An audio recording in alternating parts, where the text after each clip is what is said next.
So how do you get this with none of this? Let's find out.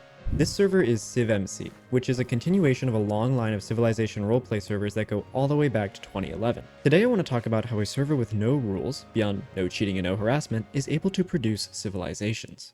Our story starts with a player named TTK2, who was trying to set up an ANCAP-style Minecraft server. TTK started the server with a couple homebrewed plugins that let players lock doors and chests and set up vending machines where players could buy and sell resources. The server did have rules such as don't kill other players without reason, don't grief, don't steal, but these rules weren't enforced like a normal server. Instead of just getting banned, the admin team worked as a kind of court system, where both sides of the dispute would come forward and present their evidence, and then the admins would decide compensation and/or punishment. Very quickly though, griefing was becoming a widespread issue. Players were logging back on after a night's rest to find their builds destroyed and their chests ransacked, with no players in sight to take to court, so to say. The only communities that were prospering were the ones hiding off in the corners of the map or deep underground. This prompted TTK to add a prison system, where you could set a prison spawn point for players you killed. How you use it is first you build a prison. We would suggest making it out of obsidian. Once you type PBSet, you're primed. When you're primed, the next person you kill will spawn right where you were standing when you typed PBSet. He is now stuck inside of the prison. This was the first step that TTK took on the path towards what would eventually become the modern Civ servers that are still played on to this day. If I had to sum up the development philosophy of TTK from this point on, it would be replace the rules that are set and enforced by admins with the rules that are set and enforced by the players themselves. The prison system was the first crude step towards the empowerment of the players, but it would become much more refined from here on out. During this time, the server was expanding beyond just ANCAPs, reaching a wide variety of players who were interested in forming their own communities on the server. TTK realized this growth opportunity, and in March of 2012, he took all of the lessons learned from ANCAP Minecraft and launched CivCraft 1.0 with a set of custom plugins that are still used, essentially unchanged 13 years later. The most important of these plugins were Exile Pearls, Name Layers, and Citadels, and we'll get around to explaining each of these soon. TTK completely threw out the rulebook and said, look, no cheating, no doxing or harassment, no knowingly helping banned players, and remember, it's just a game. CivCraft appealed to a much broader range of players, not being tied down to a specific ideology, and it soon became very popular. Popular enough that after 3 iterations of CivCraft, over 4 years total, when TTK stepped away from the community immediately used the open source plugins to make their own Civ servers. That line of community-run Civ servers runs all the way up until the present, with CivMC.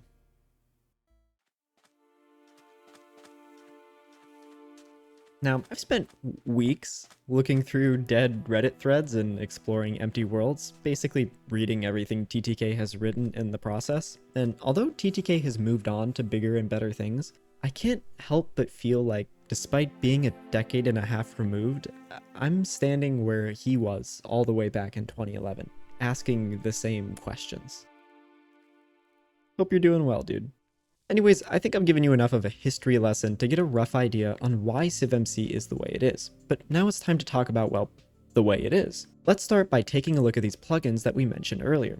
Exile Pearls are the final evolution of the prison spawns that TTK tried out with ANCAP Minecraft. When you kill a player with an ender pearl in your hotbar, the player gets trapped in the nether with no chance to escape, at least not by themselves. The pearls need to be refueled to stay active, so if the player or group of players holding your pearl goes inactive, you'll be freed in a couple days. Your allies in the overworld can free you if they can get their hands on your pearl, but that's typically very difficult, since pearls are locked away in massive reinforced obsidian vaults. The Exile Pearl plugin essentially gives players the power of permaban.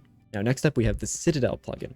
Citadel allows players to reinforce blocks by using one of 3 materials: stone, iron, or diamond. When a block is reinforced, it has to be mined multiple times in order to break. With stone, it's 50 times, with iron, it's 300 times, and with diamond, it's 2,000 times. This lets players defend themselves against griefers and raiders in war, while still making it possible for those attackers to break stuff with enough time and resources.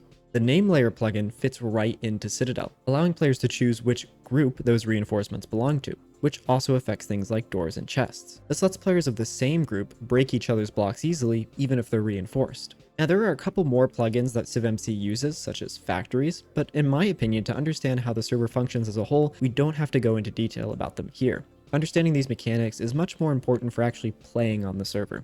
And I know that because I spent an entire week on it, and I'm hooked. Here's what happened. On my first day, I spawned in the bottom right corner of the map near the quaint town of Dubrovnik in the Temporal Empire, which I have been told is definitely 100% not a cult. I was picked up by some of the temporals who, funnily enough, actually recognized me from my other Civ videos, and I was swept away on a grand tour of their towns and their fortified bunker that they named Ba Sing Se. After I told them that I was looking to check out some of the hotspots, I was taken on a beautiful world tour.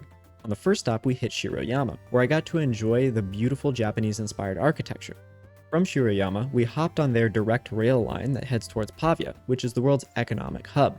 It's home to Monument Bank, the Pavian Stock Exchange, and the Pavian Main Street, which features storefronts for many international companies. I was absolutely in awe at the architecture, almost as much as my computer was, since it was running at a solid 15 frames trying to navigate the dense streets. Next up, we headed to Fempire, which is a civilization bound together by pink blocks, rainbows, and communism. They also have one of the largest vaults I've seen up until this point. This massive vault and others like it hold the exile pearls of players who fell in battle or were caught breaking Fempire's rules. Lots of work and theory has gone into making these vaults as impenetrable as possible, evolving from basic obsidian spikes into these fortresses that exist on the server today. There are lots of talented vault designers on the server who put a lot of time into these projects, and it's so cool to see them looming over the background of these massive cities. After we were done in Fempire, we headed over to Suramir at 00, making a quick stop in Suramir town to check out their passion project. It was at Suramir where I fully understood what PhysicsGamer, who is the emperor of the Temporal Empire, meant when he said, "New players often get confused when they spawn in, and they ask, how do they get out of the lobby? We always have to explain to them, there is no lobby. It's just our world."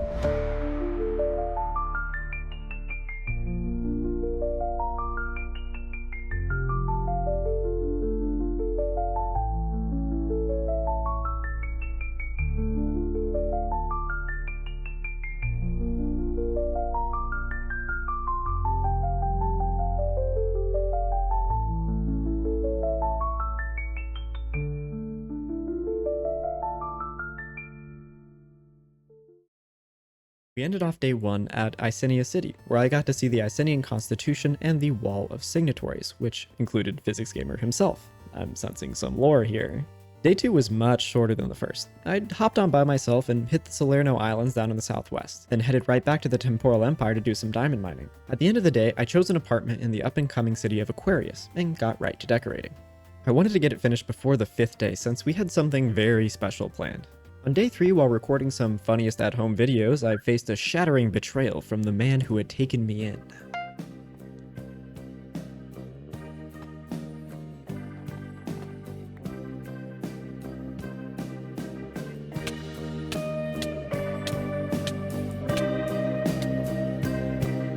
I'm joking, guys. It was for the bit, don't worry, it was for the bit. But since I had destroyed my bed while setting up my room, I spawned 7,000 blocks away in the middle of a dense jungle. I spent the next 45 minutes getting familiar with the ore vein system while trying to gather enough iron to make a minecart to hop on a sky rail I had seen while walking, which ended up taking me about 100 blocks before ending. So yeah, that was worth it. I quickly hopped on a boat and returned home just in time for the leader of a neighboring mountain town of Kitsunekawa to lead us on a tour of her quaint, if a little cramped homeland.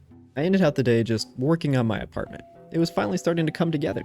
On day 4, I got on by myself again to show the world to some of the boys at Rift events. We hit all the hotspots and I took the time to do a little economics course. But here's a floating exchange. Basically, as you can see in this floating exchange, as we go from here, it's 2 irons for 2 diamond. Here it's 4 iron for 2 diamond. Here it's 6 iron for 2 diamond, and so on and so forth. So they fill this all up with diamonds, and players will come, and if they want diamonds for their iron, they'll go here, you know, because this is the best for them. 2 iron for 2 diamond, perfect deal. They take it. But then the next guy comes along, they take it. The next guy comes along, this is out of stock. So he goes, huh, is 4 iron worth 2 diamond? Yeah, that's worth it for me. I'll take diamonds. They take it. And then this is out of stock. And it goes up. And so by checking how far, like if you leave this for a week and you check where did people stop and say, you know what, 12 iron, that's too much for 2 diamonds. I'd rather go mine it myself. That's the exchange rate of iron to diamonds. They were just as in awe as I was, and it was really fun getting to show off the world. But eventually we did actually have to get some work done on our own event, which is coming up, so I hopped off for the day. On the 5th day, I made the trek back to TE once again to join in on a group mining session, which we crushed, by the way, and then did some prep work to make sure I was ready for my first game of Bunkies. This is the special event, by the way. Now, PvP combat in CivMC is a little different compared to more traditional styles, especially when you're assaulting an enemy fortification. PvP is very risky, since it brings with it the chance of being pearled, which, if you're unlucky, is essentially a permaban. This, in combination with the Citadel plugin, makes PvP, specifically bunker PvP, a very slow and drawn-out process, where the goal isn't to run into the enemy town and kill as many players as you can. Rather, the goal is about exhausting your enemy, in every meaning of the word. Exhausting their armor durability, their potion supplies, their building materials, and their willingness to fight. Essentially, think of it like trench warfare, where both sides hold lines and slowly push while trying to outflank each other. Bunkies is a gamified version of this combat. Both teams start off with equal potions, armor, and materials, with one side being the attackers and one side being the defenders. The attackers are trying to infiltrate and deactivate the enemy bunker, while the defenders are trying to delay this and exhaust the attacker's supplies until they become vulnerable to being pearled. Now, of course, the attackers can also win by pearling everybody on the defender's team. Now, I'm not good at PvP, and I've also never fought in this trench style before, so obviously, I was put on Logi duty, hauling materials, potions, and armor from our bunker to the front line, which was actually pretty fun. It gave me an understanding of where resources are needed and how the better players on my team were using them. Within an hour, I was up on the front lines following their lead. I'd still run back and grab stuff whenever somebody called, but I was getting more and more confident in my understanding by the minute. I spent a good 30 minutes putting pressure on the far left flank, trying to keep some of the defenders occupied to give my teammates some breathing room to push where it really mattered. Now yes, I said 30 minutes. This short, gamified version of real Civ combat lasted 2 hours. Battles on the main server can last days, even weeks, just to give you an idea of how brutal combat really is on this server. Now, if you're actually watching the footage and you didn't just turn this on to fold your laundry tube, you may be wondering what's up with all the doors. Well, with the Citadel plugin, remember if you reinforce a door, it can only be opened by you and anybody else who has perms for the group that you reinforced it to. Meaning if you control all the doors around a player, you can trap them and kill them while they're isolated. A little bit like this.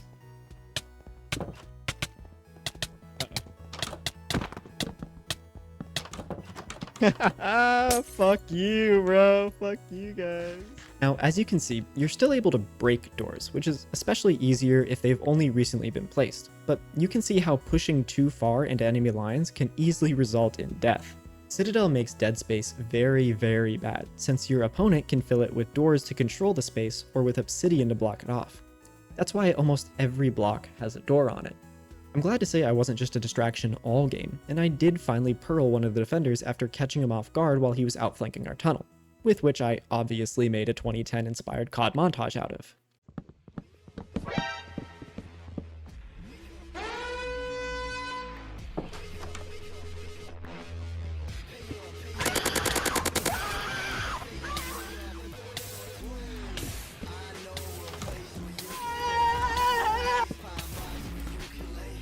Why are you running?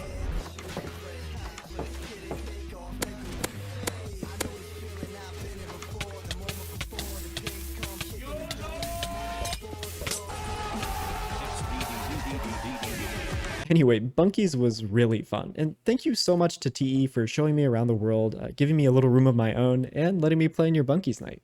Now that we're reaching the end of our journey, I want to quickly talk about where CivMC and my experiment differ, beyond the obvious server versus event style. So CivMC keeps quite a bit of the vanilla progression. Working together isn't required to survive or progress up until a certain point. That point is enchantments. Enchantments work like normal. They still require XP, but XP has been completely changed. You have to produce XP with input items now, and these inputs are extremely expensive, even requiring an item called Essence. Essence can only be attained once a day after you've logged on for about 30 minutes. This makes Essence the in-game item representation of your nation's active population. All of these expensive inputs mean that only organized communities have access to enchanted gear, meaning they will deck any unorganized group in a fight. So instead of making the early gameplay loop harder, they've made some of the higher tier progressions only accessible to organized groups of players. This retains players' freedom to roleplay, since material scarcity is barely a concern, but still retains benefits for cooperation that go beyond being able to progress faster. This gives players breathing room to roleplay and lore build, and the lore on this server is absolutely insane. Pavia, the economic hub of the world, has a wiki entry that is 9,000 words longer than the British Empire's wiki entry. Because of the roleplay focus, the heart of CivMC is its community, which has essentially been self-moderating for over a decade now to curate an incredibly inclusive and fun atmosphere, all dedicated to making the coolest cities and societies in Minecraft that you've ever seen. The mechanics in CivMC allow for both roleplay and required actions based on the conditions of the game to exist side by side. I don't think I can explain this better with words, but I do have a picture. Now this is the vault in Pavia, which sits right next to the Pavian train station. This one picture demonstrates how there are aspects of the game which are entirely functional and based around survival and progression, but there is still plenty of space outside of that to roleplay and do cool things. In comparison, my type of experiment has its focus on limiting the roleplay aspect and making cooperation a requirement to get any progression done due to the increase in difficulty. What I and many other people are looking for from an experiment like this is the development of societies which come as a solution to material problems, where the type of society that develops is not what people thought was cool, but rather what meets the player's needs. In this way, we can analyze the social organizations with much greater depth to its structure than simply being an aesthetic choice. Now, I want to be very clear here. These two ideas are not antagonistic. You don't have to choose one over another or think that one is better than the other.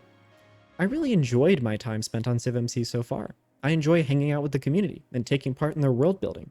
I enjoy the unique mechanics that lead to cool niche events like two players suing each other over who gets the tutorial book that I spawned with. Congrats, by the way, Donut. I also enjoyed Shot Rush's event, desperately trying to survive with hundreds of other players while we're all slowly starving to death. I enjoyed the moments of spontaneous cooperation that arose between players. I enjoyed reading through the papers written by those players in the pursuit of forming a real social structure that will put an end to the very common early game deaths. If you want my honest opinion as to which Civ type you should play in, it would be play in both.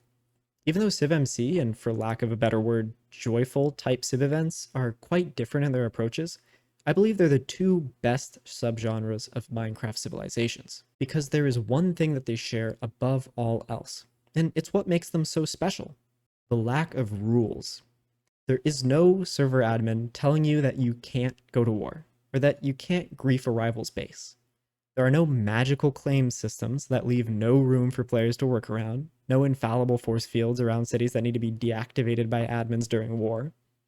There's no greater feeling than knowing that the gloves are truly off, that there is no higher authority to go to, that your actions matter, and that you can do whatever you want as long as you have the means. I'll see you in the next video. Take care.